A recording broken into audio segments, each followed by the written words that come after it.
Assalamualaikum warahmatullahi wabarakatuh. Nama saya Silvia Delima. Saya dari jurusan Hukum Ekonomi Syariah Uni 1 semester 4. Di sini saya akan membahas tentang ketatanegaraan pada masa Turki Utsmani.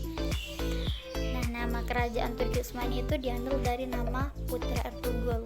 Nah, ia mempunyai putra yang bernama Osman yang lahir pada tahun 1258.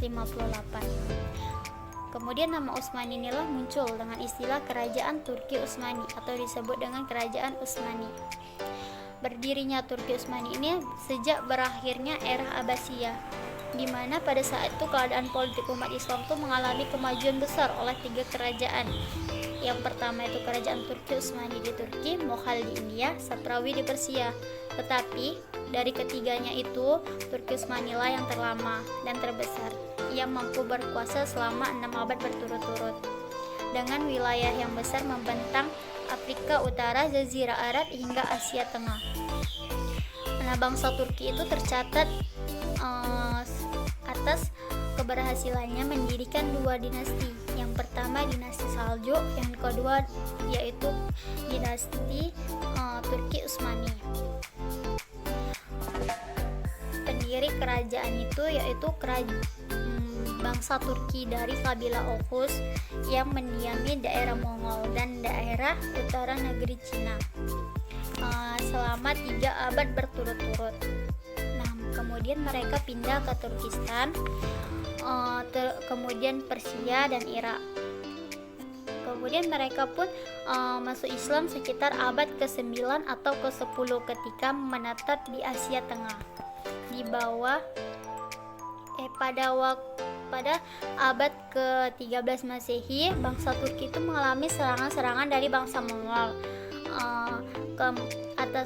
Kemudian mereka Ertugrul dan pasukannya itu kemudian mereka melarikan diri ke dinasti Saljuk, yaitu untuk mengabdi kepada Sultan Alauddin II. Dan disitulah Ertugrul dan pasukan-pasukannya itu membantu Sultan Alauddin II untuk berperang menyerang Bizantium. Kemudian mereka berhasil sehingga Sultan Alauddin II menghadiahkan sebidang tanah kepada mereka. Nah, pada tahun 1289 Masehi, Ertugrul meninggal dunia sehingga kepemimpinannya itu digantikan oleh putranya yaitu Utsman. Utsman ini dianggap sebagai pendiri kerajaan Utsmani. Beliau memerintah tahun 1290 Masehi sampai 1326 Masehi. Sebagaimana ayahnya Utsman banyak berjasa pada Sultan Alauddin II. Nah, kemudian pada tahun 1300 Masehi, bangsa Mongol menyerang lagi kembali kepada kerajaan Saljuk sehingga Sultan Alauddin II itu terbunuh. Dan akhirnya kerajaan-kerajaan itu terpecah belah menjadi kerajaan-kerajaan kecil, di mana Utsman pun menyatakan kemerdekaan dan berkuasa penuh atas daerah yang didirikannya. Sejak itulah kerajaan Turki Utsmani itu dinyatakan berdiri.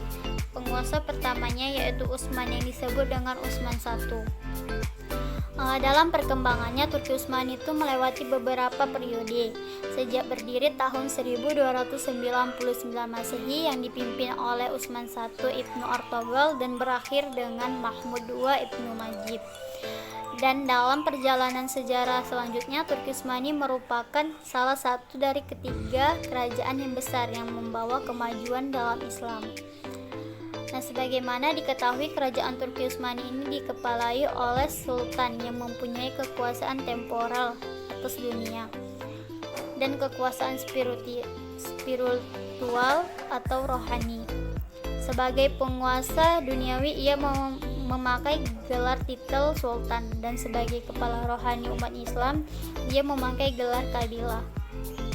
Nah, mungkin ini saja yang bisa saya sampaikan. Assalamualaikum warahmatullahi wabarakatuh.